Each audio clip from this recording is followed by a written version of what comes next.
Assalamualaikum warahmatullahi wabarakatuh. Nama saya Bagas Karamohi, mahasiswa IAIN Sultan Hamengkubuwono Gorontalo, Fakultas Syariah, jurusan Ahwalul Sasiah.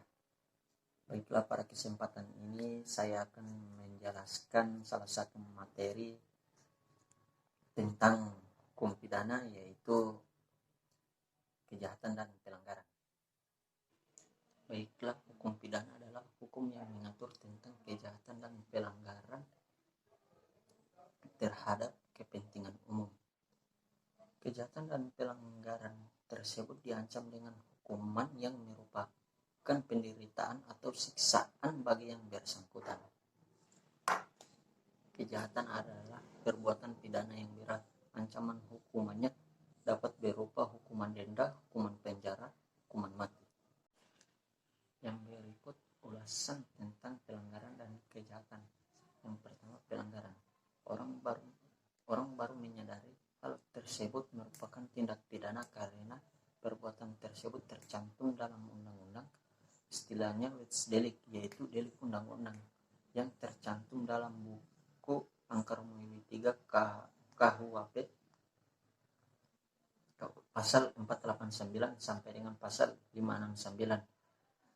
Contohnya pencurian, pembunuhan, dan pemerkosaan.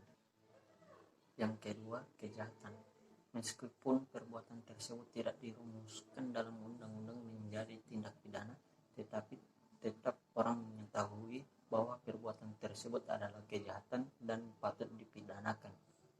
Istilahnya Res Delik, yaitu delik hukum yang tercantum dalam buku Angka Romawi 2 KUHP pasal 104 sampai dengan pasal 488. Contohnya mabuk di jalanan. Semua kejahatan diatur dalam buku Angka Romawi 2 KUHP. Namun demikian masih ada jenis-jenis kejahatan yang diatur di luar KUHP yang dikenal dengan tindak pidana khusus.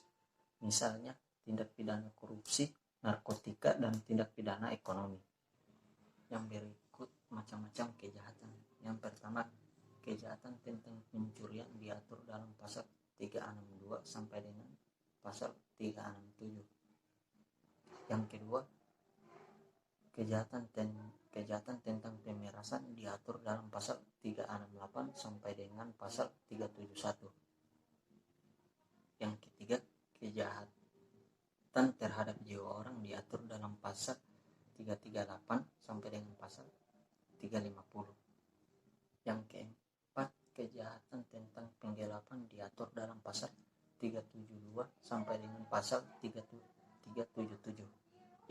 Yang kelima, kejahatan tentang penipuan diatur dalam pasal 378 sampai dengan pasal 395. Yang keenam, kejahatan tentang penganiayaan diatur dalam pasal 351 sampai dengan pasal 358. Yang ketujuh, kejahatan yang mengakibatkan luka atau matinya seseorang diatur dalam pasal 359 sampai dengan pasal 361. Berikut sebab-sebab terjadinya kejahatan atau pelanggaran. Yang pertama, pertentangan dan persaingan kebudayaan. Yang kedua, perbedaan ideologi politik. Yang ketiga, kepadatan dan komposisi penduduk. Keempat, perbedaan distribusi kebudayaan. Yang kelima, perbedaan kekayaan dan pendapatan.